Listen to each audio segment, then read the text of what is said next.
नमस्कार। तो आज हम एक कहानी की दुनिया में चलने वाले हैं। एक ऐसी कहानी जो हमें युद्ध के बाद की दुनिया में ले जाती है।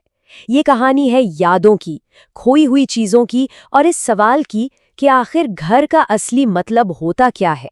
कहानी का नाम है दी एड्रेस और ये हमें सिखाती है लेटिंग गो, यानी चीजों को पीछे छोड़कर आगे बढ़ने की कला। जरा सोचिए अपनी सबसे कीमती चीजों के बारे में।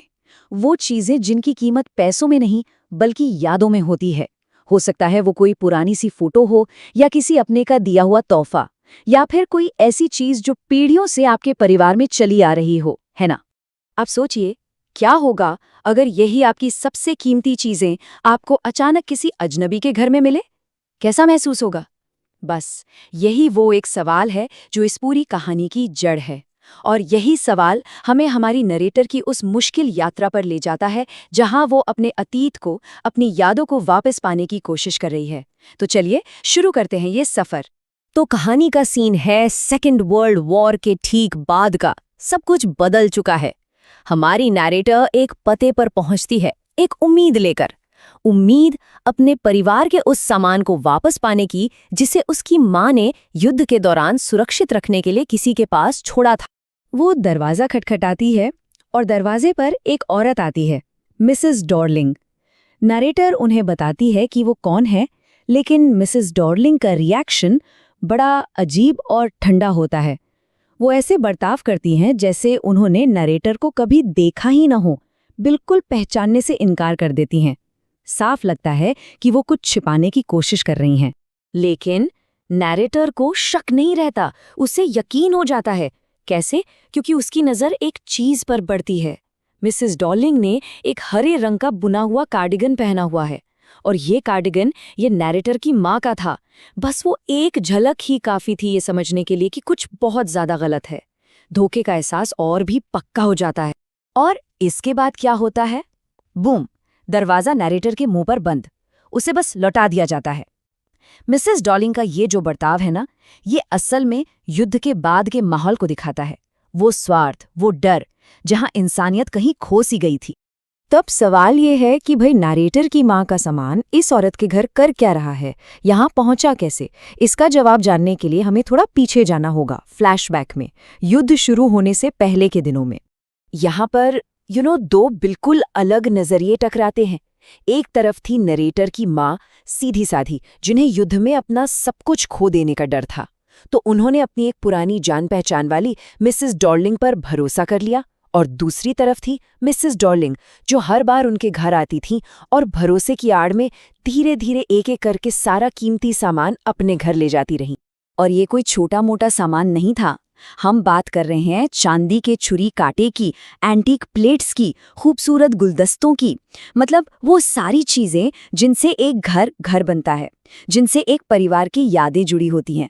और इन सबको सुरक्षित रखने के बहाने ले जाया जा रहा था। तो ठीक है, युद्ध खत्म हो गया, लेकिन उसके जो जख्म थे वो अभी भी ताज़ा थे। अब कहानी का फोकस नरेटर के इंटरनल स्टेट पर शिफ्ट होता है कि उसके मन में क्या चल रहा था। हैरानी की बात है कि आज़ादी मिलने के काफ़ी समय बाद तक नरेटर वो सामान लेने गई ही नहीं। क्यों? वजह ये थी कि वो उन चीज़ों का सामना करने से डर रही थी। हर चीज़, हर एक चम्मच, हर प्लेट उसके खोए हुए परिवार की उस दर्दनाक अतीत की याद दिलाती थी। और उन यादों का सामना करना बहुत मुश्किल था। साइकोलॉजी में इसे इमोशनल डिटैचमेंट कहते हैं। मतलब भावनात्मक रूप से खुद को चीज़ों से अलग कर लेना। ये एक तरह का सर्वाइवल मैकेनिज्म है, एक दिमागी कवच जो इंसान बहुत बड़े सदमे के बाद खुद को बचाने के लिए बना लेता है। जहां चीजें तो होती हैं पर उनसे जुड़ी फीलिंग्स वो खत्म हो जाती। पर फिर काफी वक्त के बाद नरेटर हिम्मत जुटाती है। वो फैसला करती है कि वो उस पते पर एक बार फिर जाएगी। चलिए देखते हैं इस दूसरी मुलाकात में क्या होता है। इस बार दरवाजा मिसेस डॉर्लिंग नहीं बल्कि उनकी बेटी खोलती है और वो नरेटर को अंदर आने के लिए कहती है। जैसे ही नरेटर कमरे में कदम रखती है, उसे एक शॉक सा लगता है। सामने उसकी माँ की, उसके परिवार की सारी चीजें बिखरी पड़ी थीं। वो मेजपोश जिस पर एक जलने का निशान था, वो चांदी के चम्मच, प्यूटर की प्लेट, यहाँ तक कि हनुका कैंडल होल्डर भी, सब कुछ वहीं था। लेकिन आपको लगता है उसे खुशी हुई होगी? नहीं, ये पल खुशी का नहीं था, ये बहुत दर्दनाक था। वो सारी कीमती, जानी पहचानी चीजें एक अजनबी घर में बड़े बेढंगे तरीके से रखी हुई थी। कमरे में एक अजीब सी घुटन भरी महक थी और वो चीजें जो कभी बहुत खूबसूरत लगती थीं, अब एकदम बेजान और बदसूरत लग रही थीं। क्यों? क्योंकि वो अपनी जगह पर नहीं थीं, अपने घर में नहीं थीं। और बस उसी पल नैरेटर को एक बहुत बड़ी बात समझ में आती है। एक एपिफनी होती है उसे कि चीज़ों की असली कीमत उन चीज़ों में नहीं होती, बल्कि उनसे जुड़े लोगों में, उनसे जुड़े यादों में होती है। और जब वो लोग ही नहीं रहे, वो घर ही नहीं रहा, तो ये चीज़ें भी बस बेजान सामान हैं और कुछ नहीं। और यह एहसास और भी गहरा हो जाता है जब मिसेस डॉर्लिंग की बेटी उन कीमती चांदी के चम्मचों को खाने के लिए इस्तेमाल करते हुए कहती हैं कि ये तो बस साधारण छुरी कांटे हैं। सोचिए, उसे उन चीज़ों की असली कीमत, उनका इतिहास कुछ भी नहीं पता। वो जो यादों की एक पूरी चेन थी, वो टूट चुकी थी। यहीं पर नैरेटर खुद से एक सवाल पूछती है, जो शायद इस कहानी का सबसे ज़रूरी सवाल है। क्या यादें चीज़ों में बसती हैं या फिर हमारे अंदर, हमारे मन में? और यही सवाल उसके आखिरी फैसले की वजह बनता है। इस एक एहसास के बाद नैरेटर के मन में सब कुछ साफ हो जाता है। वो अचानक उठती है और एक फैसला लेती है, एक पक्का फैसला कि वो उस घर को और उसमें रखी अपनी हर एक चीज को हमेशा हमेशा के लिए पीछे छोड़कर चली जाएगी। Markovnikov street number 46। ये पता अब सिर्फ एक एड्रेस नहीं है, ये एक सिंबल बन चुका है, एक दर्दनाक अतीत का, एक बोझ का, जिसे अब भूल जाना ही बेहतर है। और कहानी की जो आखिरी लाइन है, वो इस पूरी बात को निचोड़ कर रख देती है। नरेटर सोचती है, जिन सभी चीजों को मुझे भूलना था, उनमें से ये पता भूलना सबसे आसान होगा। वो समझ चुकी है कि उन चीजों को वापस पा लेने से उसका बीता हुआ कल वापस नहीं आएगा। इसलिए उस पते को ही भूल जाना जिंदगी में आगे बढ़ने का सबसे सही तरीका है। ये एक तरह से सामान के ऊपर आजादी की जीत है। तो इस पूरी कहानी से हमें क्या सीखने को मिलता है? पहली बात कि युद्ध सिर्फ जाने नहीं लेता, वो लोगों से उनकी पहचान, उनका भरोसा सब कुछ छीन लेता है।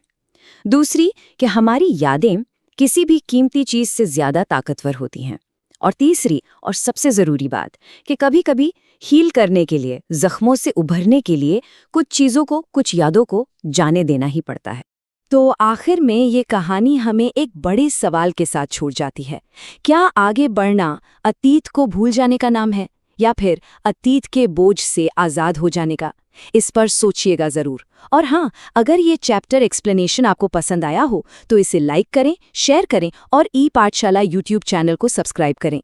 ये सामग्री न केवल आपके लिए बल्कि उन सभी विद्यार्थियों के लिए भी बहुत उपयोगी है जो एनसीईआरटी को कॉन्सेप्ट के साथ समझना चाहते हैं। आपका एक शेयर किसी और छात्र की पढ़ाई आसान बना सकता है।